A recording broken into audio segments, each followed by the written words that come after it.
Hello everyone, I Kavisha Dasila, clinical instructor at Care College of Nursing. So I am back here with my next lecture of pharmacology. I hope you guys have seen my earlier lecture and you might be understood. तो आज के ये व्याख्यान में हम anti leprosy drugs के बारे में चर्चा करने वाले हैं। लेकिन इन दवा के बारे में चर्चा करने से पहले लेप्रेसी के बारे में जानना बहुत जरूरी है। तो आइए देखते हैं लेप्रेसी क्या है। Leprosy is a skin disease that progresses slowly and it is very infectious. It is also known as Hansen's disease. It causes severe skin and nerve damage in the legs, arms and other body areas. यह रोग का इतिहास प्राचीन काल से चला आ रहा है। यह एक स्टिग्मा की तरह है और साथ ही साथ लेप्रेसी हर एक कॉन्टिनेंट के लोगों को भी हो चुका है। Leprosy is caused by a bacterium known as Mycobacterium tuberculi that grows in a specific animal in human cell. That bacterium is acidic and chemical characteristics are very damaging.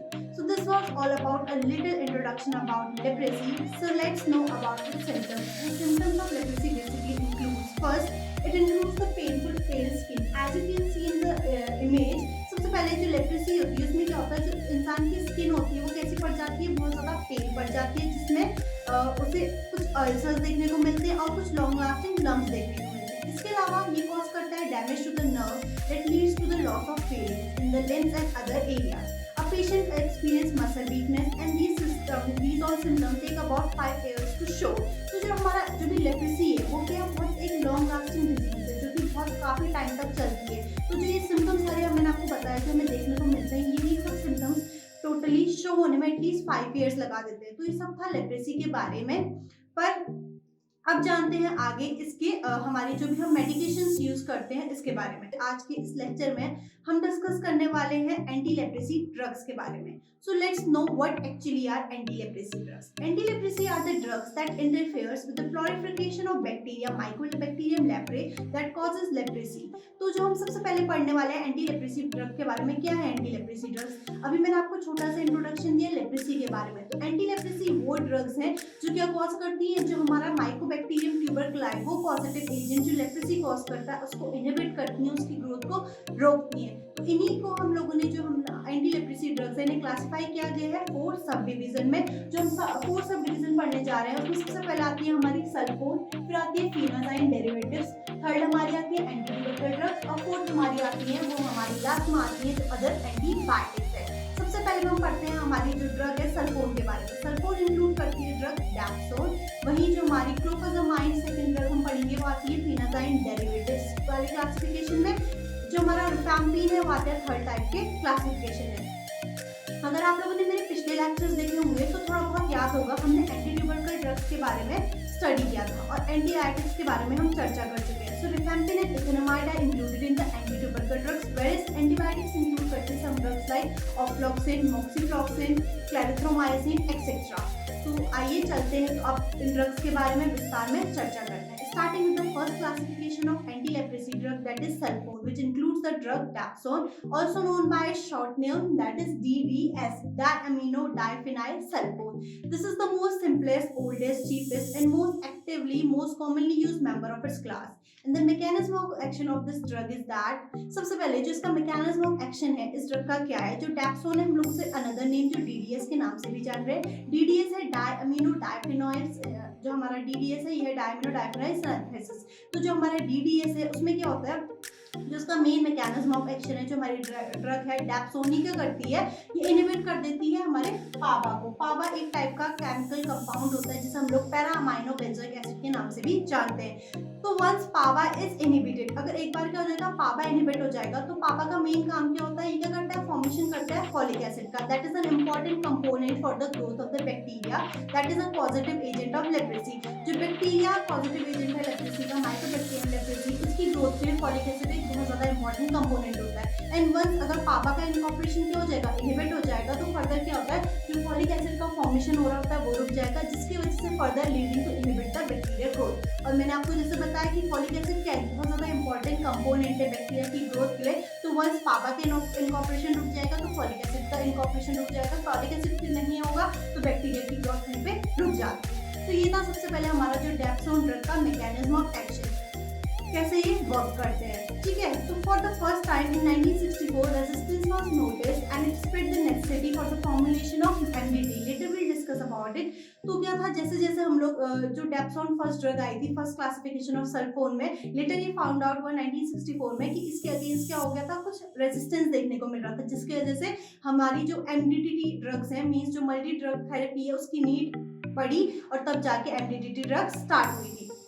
अब जानते हैं इसका मैकेनिज्म ऑफ एक्शन के बाद इसके pharmacokinetics में। जो pharmacokinetics है हमारी ड्रग डेप्सोन का, it gets up first of all जो ड्रग डेप्सोन होती है अब्सॉर्ब होती है orally, then widely distributed in the body. जो पेनिट्रेशन होता है इसका सेरेब्रोस्पाइनल फ्लूइड में बहुत ज्यादा पुअर होता है, और जो half time of the drug होता है वो नॉर्मली वेरी करता है, but it is considered less than 24 hour. जैसे कि हम जानते हैं कि हर सिक्के के दो चरण होते हैं, यानी कि अगर किसी चीज का फायदे हैं तो उसके नुकसान भी देखने को हमें मिलेंगे। तो कुछ ऐसा ही होता है इस ड्रग के साथ भी। There are some uses along with that, there are some adverse effect also. So जो हमारा एडवर्स इफेक्ट है ड्रग का, सबसे पहले जो हमें देखने को मिलता है that is mild haemolytic anaemia. Mild haemolytic anaemia means haemolysis. The term haemolysis describe the breakdown of the RBC. इसमें क्या होगा कि ऐसा एनीमिया होता है जिसमें क्या होता है, एक बार क्या होगा, अगर आरबीसी का हेमोलिसिस हो जाएगा तो आरबीसी का डिस्ट्रक्शन हो जाता है, तो फर्दर ब्लड का फॉर्मेशन नहीं हो पाता। RBC that are the red blood cells are responsible for the formation of blood. So once अगर माइल्ड हेमोलिसिस हो जाएगा आरबीसी में, तो जिसके वजह से क्या होता है, ब्लड का फॉर्मेशन नहीं होता है, फर्दर पेशेंट को माइल्ड हेमोलिटिक एनीमिया देखने को मिलता है। तो ये था हमारा फर्स्ट एडवर्स इफेक्ट के बारे में। अदर कुछ गैस्ट्रिक इंटॉलरेंस जैसे कि नोजिया, वोमिटिंग, ये कॉमन हमारे गैस्ट्रिक इंटॉलरेंस देखने को मिलते हैं। सम क्यूटेनियस रिएक्शन जैसे कि एलर्जीज, रैशेस, हाइपरमेलानिसिस, जैसे कि मैंने आपको पहले भी डायग्राम में बताया था। जो पेशेंट था उसमें क्या था, लेप्रेसी के पेशेंट में आपने देखा होगा कुछ डार्क डार्क पैचेस देखने को मिल रहे थे। तो हाइपरमेलानिसिस में क्या होता है, मेलानिसिस जो होता है वो टर्म जो मेलानिन है, एक पिगमेंट होता है हमारी बॉडी में जो कि किसके लिए रिस्पॉन्सिबल होता है, कलर वेरिफिकेशन के लिए रिस्पॉन्सिबल होता है। तो जब मेलानिन का पिगमेंट बॉडी में बहुत ज्यादा बढ़ जाता है तो कहीं कहीं पे जो लेप्रेसी वाले पेशेंट होते हैं उनमें देखने को मिलता है कहीं पे डार्क पैचेस, कहीं पे light patches. Apart from this there are some complication like जैसे कि हेपेटाइटिस, एग्रेनुलोसाइटिस।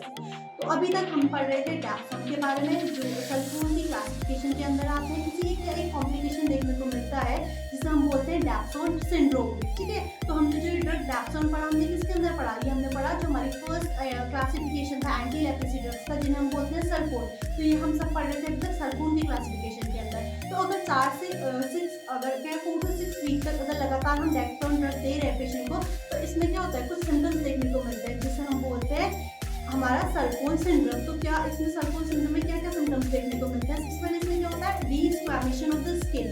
जो स्किन होती है मतलब क्या होगा, feeling out of the skin देखने को मिलता है। इसके अलावा लिम्फ नोड का एनलार्जमेंट, जॉइंटिस, अनीमिया, ये सब कॉमन सिम्टम्स देखने को मिलते हैं। और जो ट्रीटमेंट हम इसके लिए देते हैं सल्फोन सिंड्रोम के लिए, इसमें हम क्या करते हैं, बेसिकली स्टॉप कर देना है डेप्सोन का, जो भी हम जो ड्रग डेप्सोन दे रहे थे उसका ट्रीटमेंट स्टॉप कर देना है और हमें कॉर्टिकोस्टेरॉइड की थेरेपी स्टार्ट कर देनी है along with some supportive measures जैसे कि ऑक्सीजन थेरेपी। तो ये थे कुछ एडवर्स इफेक्ट हमारी ड्रग डेप्सोन के। अब जानते हैं इसके कॉन्ट्राइंडिकेशंस के बारे में। तो फर्स्ट कॉन्ट्राइंडिकेशन जो आता है वो आता है सीवियर एनीमिया।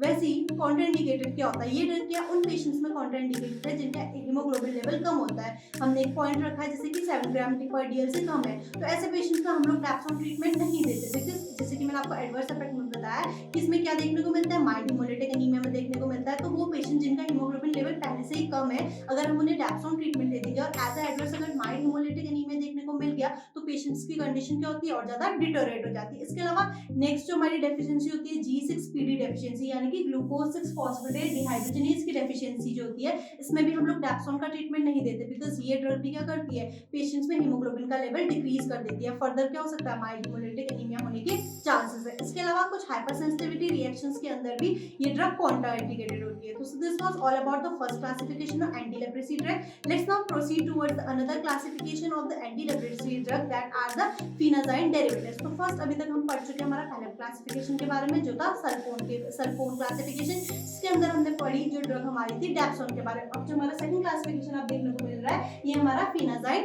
डेरिवेटिव्स। तो इसके अंदर जो ड्रग हम पढ़ने जा रहे हैं वो है क्लोफाजामाइन। ये एक टाइप की लेप्रोस्टैटिक एंड एंटी इंफ्लेमेटरी ड्रग होती है। दैट मींस ये स्टॉप कर देती है ग्रोथ ऑफ माइकोबैक्टीरियल लेप्रे को और शो करती है कुछ anti inflammatory action. Now the mechanism of action of clofazimine drug is first of all जो हमारी ड्रग होती है क्लोफाजामाइन, ये क्या करती है, सबसे पहले क्या करती है, इंटरफेयर करती है with the template function of DNA in Mycobacterium leprae. जो भी हमारा बैक्टीरिया पॉजिटिव एजेंट है जो लेप्रेसी के लिए रिस्पॉन्सिबल है वो कौन है, माइकोबैक्टीरियम लेप्रे। तो सबसे पहले ये ड्रग क्या करती है, इंटरफेयर करती है with the template function of DNA. Template function of DNA मतलब वो टेम्पलेट जो कि इसके वजह से फर्दर क्या देखने को मिलेगा, that is responsible for genetic characteristic, मैंने आपको बता दिया। Then further it leads to alteration of its structure and transport. अगर एक बार क्या होगा, इंटरफेरेंस होगा टैम्पलेट के साथ, तो इसके वजह से क्या होता है, कुछ ऑल्टरेशन देखने को मिलता है किसमें, स्ट्रक्चर में, ट्रांसपोर्ट में और फंक्शन में। फाइनली जिसकी वजह से क्या होता है, डिस्ट्रप्शन होता है माइटोकॉन्ड्रियल इलेक्ट्रॉन ट्रांसपोर्ट चेन का, leading to the electrostatic action, जिसकी वजह से जो ड्रग है वो अपना इलेक्ट्रोस्टैटिक एक्शन शो करती है। सबसे पहले जो टैम्पलेट होगा, जो भी डीएनए की टैम्पलेट है उसमें इंटरफेयर करेगी, जिसके वजह से फर्दर क्या होगा, जो उसका स्ट्रक्चर है और जो उसकी मेम्ब्रेन है उसमें डिस्टर्बेंसेस देखने को मिलती है, जिसकी वजह से फर्दर क्या होता है, जो माइटोकॉन्ड्रियल इलेक्ट्रॉन ट्रांसपोर्ट चेन है उसमें डिस्टर्बेंसेस देखने को मिलती है, जो क्या शो करता है लास्ट में, इलेक्ट्रोस्टैटिक एक्शन शो करता है, मतलब जो बैक्टीरिया है माइकोबैक्टीरियम लेप्रे की ग्रोथ को रोक देगा। और जो डोसेज हमारी क्लोफाजामाइन की होती है वो होती है 50 mg daily if administer selfly, but अगर हम क्या कर रहे हैं, वंस अ मंथ हम एडमिनिस्टर कर रहे हैं 300 mg, तो वो सुपरवाइज की जाती है किसी सीनियर स्टाफ के थ्रू या फिर डॉक्टर्स के थ्रू। अब आता है इसका फार्माकोकाइनेटिक। बेसिकली ये ओरली एक्टिव होती है और 40 to 70% ये ऑब्जर्व की जाती है orally. It get acclimated in the macrophages and gets deposited in the tissues including the subcutaneous fat. जो ये ड्रग है वो क्या होती है, हमारे जो मैक्रोफेजेस के साथ साथ जो हमारे सबक्यूटेनियस फैट होता है उसमें क्या हो जाती है, डिपॉजिट हो जाती है। जैसे कि आप देख सकते हैं ये क्या होगी, क्रिस्टल फॉर्म में क्या होगी, डिपॉजिट हो जाएगी हमारे सबक्यूटेनियस फैट में, जैसे कि नेटेड शेप स्ट्रक्चर में। फर्दर जो इनकी एंट्री होती है in the CSF, that is cerebro spinal fluid, it is very poor, और जिसका हाफ टाइम होता है 70 days, but all because of its anti inflammatory property it is very valuable in leprosy reactions, because ये drug क्या है, लेप्रोस्टैटिक के साथ साथ मैंने आपको स्टार्टिंग में बताया था क्या, एंटी इंफ्लेमेटरी है, दैट्स व्हाई इसकी वैल्यू बहुत ज्यादा होती है एंटी लेप्रेसी ड्रग्स में। अब जानते हैं इसके एडवर्स इफेक्ट में। Now comes few adverse effect of these drugs. These are like first of all the skin that is reddish black in description, जैसे कि आप इमेज में देख सकते हैं, जो पेशेंट है उसकी स्किन लेप्रोसी पेशेंट की कैसी जाती है, जैसे आप देख रहे हो रेडिश ब्लैक टाइप की स्किन हो रही है, तो ये देखने को मिलती है as a adverse effect. Discolouration of hair, body secretion, ये सब कॉमन एडवर्स इफेक्ट है। इसके अलावा dryness of the skin, itching और सम एरप्शंस देखने को मिलते हैं जिन्हें हम बोलते हैं एक्नेफॉर्म इरेक्शन। इसके अलावा फोटोटॉक्सिसिटी जो अपीयर होती है पेशेंट में जब भी पेशेंट लाइट के कांटेक्ट में आता है। तो ये सब थे कुछ adverse effect of clofazimine drug. Next आता है contraindication of these drug, like सबसे पहला आता है हाइपर सेंसिटिविटी। इसके अलावा पेशेंट्स को क्या, अगर हेपेटिक मींस लिवर से रिलेटेड या फिर रीनल किडनी से रिलेटेड डिस्फंक्शन है तो उन पेशेंट्स में भी ये कॉन्ट्राइंडिकेटेड होती है। इसके अलावा प्रेगनेंसी में इस ड्रग को कॉन्ट्राइंडिकेट किया जाता है। So this was all about the second type of classification of anti leprosy drug, that were the phenazine derivatives. Now we are going to study about the third type of classification. These are the anti tubercle drugs in which we are going to study about the drug rifampin. अभी तक हम पढ़ चुके हैं हमारे second classification के बारे में जो था फेनाजाइन डेरिवेटिव्स के लिए, जिसमें हमने पढ़ा ड्रग क्लोफाजाइन के बारे में। अब हम पढ़ रहे हैं हमारा थर्ड टाइप ऑफ क्लासिफिकेशन जो कि है एंटी ट्यूबरकल ड्रग, जिसके अंदर हम पढ़ेंगे रिफैम्पिन ड्रग के बारे में। Rifampin is the most potent cigar drug for Mycobacterium leprae. It means that it completely kills the bacteria that is responsible for the leprosy, that is Mycobacterium leprae.